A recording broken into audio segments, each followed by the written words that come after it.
Halo teman-teman, jumpa lagi podcast bersama IWPI, Ikatan Wajib Pajak Indonesia. Halo Pak Rinto, semangat terus nih Pak ya. Ya, ya selalu semangat Mas Awan untuk menegakkan keadilan di dunia perpajakan Mas Awan. Oke, luar biasa Pak Rinto ya. Eh, Hari ini kita mau bahas mengenai undang-undang nih, Undang-Undang Dasar versus Undang-Undang ASN. Kenapa nih Pak? Apakah ada yang bertolak belakang atau gimana nih? Ya ini kan ini Mas, kami dari WPI kemarin melihat keprihatinan kami Mas Awan terkait dengan ternyata apa Mas ya SK pengangkatan dari Dirjen Pajak Mas itu ternyata dari ini Mas apa Kepres Mas Awan. Hmm, Dari Kepres Mas Awan. Jadi ini sangat membuat ini Mas, Dirjen Pajak ini powerful Mas, akan dibentengin oleh RI itu Mas. TKI 1 Mas. oke, tiga satu. Ya, ya, seperti itu Mas Aman. Jadi ini yang kami sorotin, akhirnya banyak dari Dirjen Pajak ini Mas kalau membuat kesalahan, dia seakan-akan kebal hukum Mas Awan. Loh, Karena karena backingannya presiden. iya karena backingnya presiden Mas Awan. Oke. Lah, ini bayangin Mas Awan kalau kita mempunyai ini Mas ya. Ini kan sekarang kita ada 48 kementerian Mas Awan. Ditambah Hmm, 5 5 badan atau lembaga hmm, setingkat menteri Mas namanya. hmm, Nah, kalau bayangin Mas kalau 48 kementerian ini Mas, masing-masing memiliki 5 dirjen, itu sudah 240 dirjen Mas. Bayangin hmm, presiden betapa repotnya untuk membuat SK-SK tadi Mas, apa hmm, Kepres untuk terkait pengangkatan ini Mas, hmm, seorang dirjen Mas, yaitu petinggi apa ya, hmm, jabatan tinggi media Mas. hmm. Nah, ini coba saya searching dulu Mas Awan.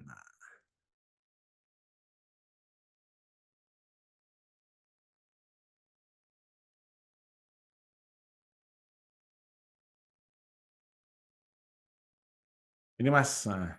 Hmm. Nah, ini yang dari teman-teman IWPI sorotin Mas Awan, yaitu terkait dengan Undang-Undang Dasar 1945 Mas, pasal 17 Hmm, melawan Undang-Undang ASN. hmm, Nah, ini nanti bisa dari teman-teman yang ada kesempatan bisa melakukan GR juga Mas ini Mas ke MK ini hmm, Mas. hmm, Eh, Tentang polemik pengangkatan dirjen di kementerian Mas Awan. Nah, hmm, ini kita baca Mas ya, pasal hmm, 17 Undang-Undang Dasar. Nah, tentang hmm, Kementerian Negara, Presiden dibantu oleh menteri-menteri negara. Menteri-menteri itu diangkat dan diberhentikan oleh Presiden. hmm, Setiap menteri membidangi urusan tertentu dalam pemerintahan.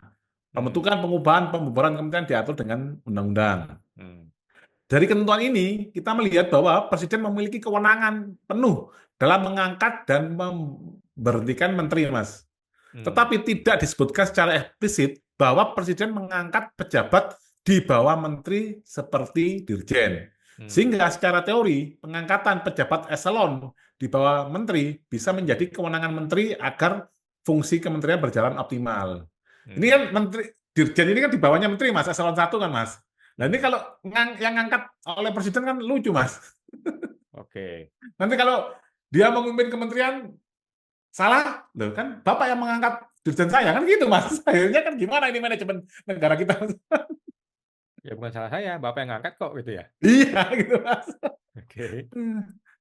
Ini nggak tahu manajemennya gimana ini, Mas. Nah, ini Undang-Undang ASN, Mas. Undang-Undang nomor 20 tahun 2023. Hmm, Presiden selaku pemegang kekuasaan pemerintahan. Nah, ini hmm, pasal 4 ayat 1, Mas, Undang-Undang Dasar. hmm, Dalam pembinaan pegawai ASN dapat mendelegasikan kewenangan, menetapkan pengangkatan, pemindahan, dan hmm, pemberhentian pejabat. Nah, hmm, nah ini Mas, selain hmm, pejabat pimpinan tinggi utama, selain pejabat pimpinan tinggi media, dan selain pejabat fungsional tertinggi. Nah, ini Mas. Jadi hmm, dirjen ini pejabat pimpinan tinggi media, Mas. Jadi tidak bisa dilimpahkan kewenangannya presiden, Mas Awan. hmm. Oke. Nah, Undang-Undang ASN menyebutkan bahwa presiden tidak mendelegasikan kewenangan pengangkatan pejabat pimpinan tinggi utama, pimpinan Hmm, tinggi media, dan pejabat fungsional tertinggi kepada menteri. Dirjen adalah hmm, pejabat pimpinan tinggi media, Mas. Sehingga hmm, pengangkatannya tetap dilakukan oleh presiden. Dalam hmm, prakteknya, ini berarti menteri tidak bisa langsung mengangkat dirjen tanpa persetujuan presiden. hmm, Oh, sangat powerful ini Mas presiden, Mas. hmm, Sampai ngurusin dirjen, Mas Awan. hmm, Potensi disharmoni Undang-Undang Dasar 1945 pasal 17 dan Undang-Undang ASN. Hmm. Undang-Undang ini Mas, tentang pembatasan kewenangan menteri oleh UU ASN. Undang-Undang Dasar 1945 menegaskan bahwa Presiden dibantu oleh menteri dalam menjalankan pemerintahan agar fungsi kementerian berjalan optimal dan Hmm. efisien. Seharusnya menteri memiliki kewenangan lebih dalam menentukan pejabat di bawahnya. Oke. Dengan presiden langsung mengangkat dirjen, ini bisa menghambat fleksibilitas menteri dalam memilih pejabat yang sesuai dengan kebutuhannya. Jadi Hmm. seakan-akan ini kita nggak tahu, Mas. Ini semua bermuara ke presiden, Mas. Akhirnya, Mas Awan. Hmm. Nah, presiden langsung mengelola detail birokrasi. Undang-Undang Dasar 1945 hanya menyebutkan bahwa presiden mengangkat menteri. Tidak secara eksplisit menyebutkan bahwa presiden harus mengangkat semua pejabat eselon di bawah menteri. Jika presiden harus mengangkat dirjen, maka ini menciptakan birokrasi yang lebih panjang dan kurang fleksibel bagi menteri untuk menjalankan kebijakan. Nah, ini yang Hmm. terjadi, ini Mas, isu kemarin Mas, yang kita mempermasalahkan terkait dengan cap Dirjen Pajak Pak Surya Utomo, Mas, Hmm. yang di sidang pengadilan pajak kelimpungan akhirnya keluar cap yang tahun 2021, katanya kita minta yang 2019. Ini kan Hmm. karena menterinya kepinginnya orang ini, tapi presidennya kepinginnya lain, kan bisa jadi seperti itu, Mas. Akhirnya Hmm. Keppresnya terkatung-katung. Hmm. Nah, ini terus yang ketiga, potensi pelambatan kinerja kementerian. Dirjen Pajak berperan besar dalam kebijakan fiskal dan perpajakan nasional, sehingga perlu Hmm. kepemimpinan yang cepat dan dalam pengambilan keputusan. Hmm. Jika menteri tidak bisa langsung menentukan dirjen, maka ini memperlambat proses administrasi dan membuat menteri tidak optimal dalam menjalankan tugasnya. Hmm. Nah, ini teori Henry Fayol, Mas ya, span of control terbantahkan, Mas Awan. Hmm. Pemimpin idealnya harus menangani maksimal 15 orang langsung. Menteri harusnya punya kewenangan penuh atas dirjen. Hmm. Nah, presiden tidak bisa optimal mengelola 240 dirjen. Misalkan ini Mas, ilustrasi tadi Mas ya, 48 kementerian itu masing-masing 5 Hmm. plus 48 menteri dalam sistem yang kompleks. Seharusnya presiden hanya menangani menteri, sementara menteri menangani dirjen.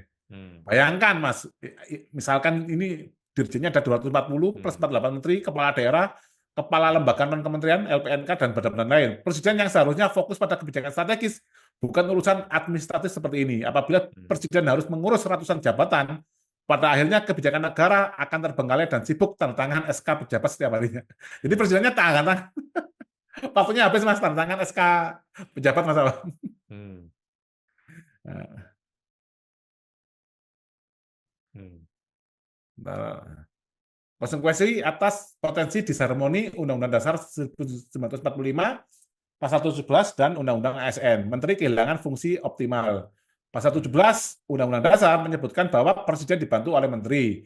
Jika dirjen harus diangkat oleh Presiden, Menteri jadi sekedar pelaksana tanpa kontrol penuh atas kementeriannya.